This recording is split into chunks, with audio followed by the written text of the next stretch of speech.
Powered by the Montana Television Network. This is the 5:30 News on Q2, Montana's news leader. Good evening, everyone. Thanks for joining us this Monday. I'm Jeanelle Slade. Russ has the night off. Well, here in South Central Montana, we dodged the historic weekend snowstorm, but not for long. More rain, snow, and freezing cold are on the way. But first tonight, the latest look at the loads of snow, down power lines, and damage left across the state over the weekend. And who better to begin tonight's coverage with than Q2 Chief Forecaster Bob McGuire. Bob, let's see it.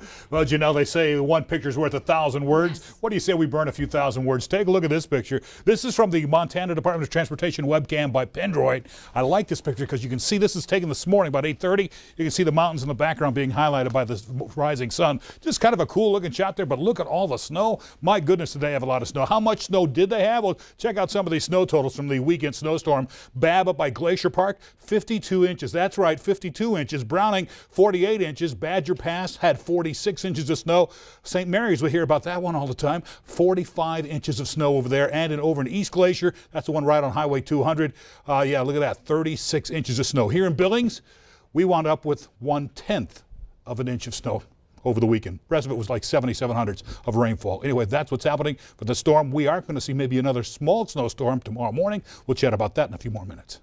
All right, thanks so much, Bob. Now, those totals dominating for any time of year, but as Carter Evans shows us tonight, this weekend's storm shattered records. Well, it has finally stopped snowing, but people here in Montana are used to extreme weather, just not this much snow this early. The last time they got 13 inches of snow in September was back in 1934. Now, this snowstorm came hard and fast. It dumped several inches within hours. High winds created whiteout conditions and knocked down trees. At one point, nearly 2,000 people lost power. The most impressive totals were in Browning, about 100 miles northwest of here, which has gotten about 40 inches of snow.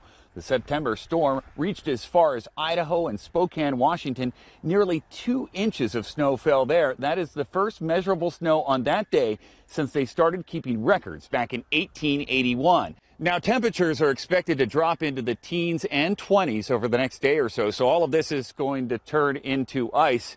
There is no school today, by the way, in that town of Browning, where they got all of that snow. Carter Evans, CBS News, Great Falls, Montana. Now, the early winter storm knocked down power lines and forced outages all across the state. MTN's John Amy touched bases with Northwestern Energy in Butte to find out just how much manpower it took to handle that damage.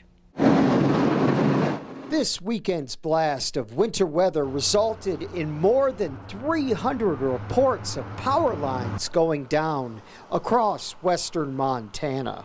We're prepared for this, watching the weather forecasts and making sure that, that if things go bad, that we're ready to respond. And respond they did, as heavy snow and wind caused down power lines and outages, mainly in the northern part of the state.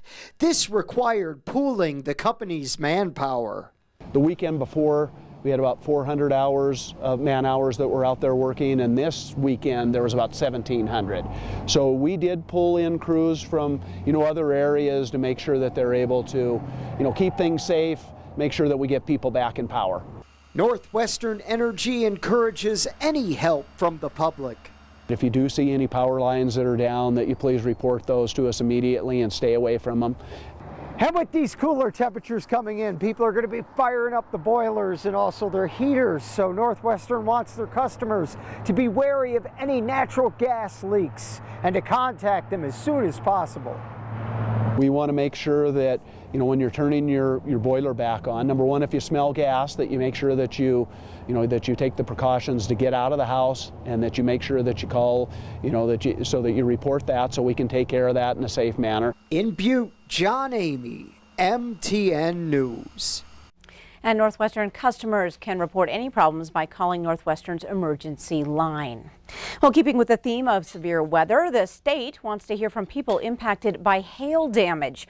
The storms that ripped through Yellowstone Valley back in August caused millions of dollars in damages. Now, this Thursday at 5 p.m., staff from the state auditor's office will meet with local property owners, insurance adjusters, and contractors at the Billings Public Library. At that meeting, state officials will share the steps to take if your property has been damaged and how to prepare for next time. On the phone today, State Insurance Commissioner Matt Rosendale shared how the state is working with insurance companies to give people more time to complete those needed repairs.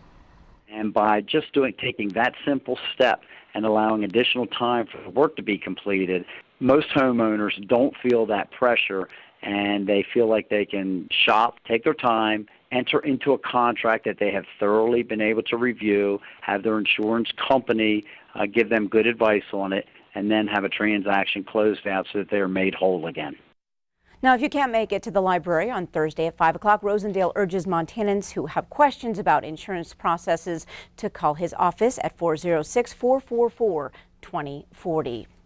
Well, classes and sidewalks are a little more full at Montana State University Billings this year. 15 days into the official school year, and enrollment numbers are up 2.3%. The highest fall enrollment in 4 years at 4,416 students. Q2's Zoe Zandora is standing by now with a breakdown of those numbers. Zoe.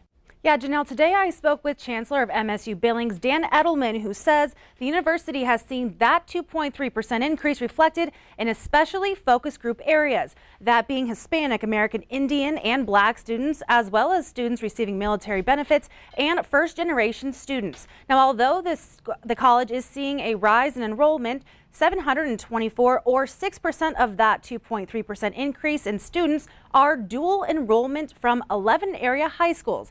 Now, dual enrollment means they are either taking classes at their own high school and receiving college credit, going to classes at MSU Billings to receive credit, or both. Edelman has been the chancellor of MSU Billings for 16 months and says the increase has a lot to do with hard work done by a lot of the right people. We've got our leadership team in place right now, so I expect that we're going to continue to grow. We're doing a lot of good things right now. We're reaching out. The community's been fantastic. We've been able to raise more money for scholarships, so we're able to address their students' needs. We've cut the cost of housing to make sure that students can still go to school, make it affordable. So there's just lots of things. There's no silver bullet. It's like a big jigsaw puzzle, and every piece has to fit just right. Now, while there was an increase, Edelman says they did see a slight decrease in full-time students, dropping 0.9% compared to this time last year. He says, though, he hopes to continue a positive push. Jeanelle? All right. Thanks so much, Zoe. Well, a 29-year-old man is recovering tonight from severe burns after falling into thermal water near the cone of Old Faithful Geyser. It happened last night around midnight. Cade Seamers told park rangers he was walking along the boardwalk without a flashlight, tripped and fell into a hot spring. He was flown to a hospital in Idaho Falls. Now, park officials say they found evidence of alcohol use. They also found Seamers' shoe, his hat, and footprints going to and from the geyser. An investigation is now underway. Well, the Land and Water Conservation has helped increase access to public lands across the country for decades. MTN's Gabby Crevitt has more on how much funding this important conservation program will receive. The Land and Water Conservation Fund has been maintaining and enhancing access to public lands across the country since 1965, and Montana has benefited from the funding in a variety of ways. Montana has benefited from the Land and Water Conservation Fund because of the $600 million that have come to our state since that program came into existence. If there is a fishing access site anywhere, it's almost guaranteed that that has been LWCF dollars. Every year, $900 million in royalties is supposed to go towards the fund dedicated to preserving natural areas and increasing access to public lands on a local, state, and federal level. We've only hit that $900 million mark once, and that's because it's really hard to get a lot of things done in Washington. While it hasn't been finalized yet, the Senate Appropriations Committee reports that the Land and Water Conservation Fund will receive $465 million for 2020. That's $30 million more than last year, but there are still plenty of Montanans that would like to see LWCF receive full funding. Senator Daines is on the Appropriations Committee. He did ask for $600 million in May. He said before that he was in support of full funding, which is $900 million.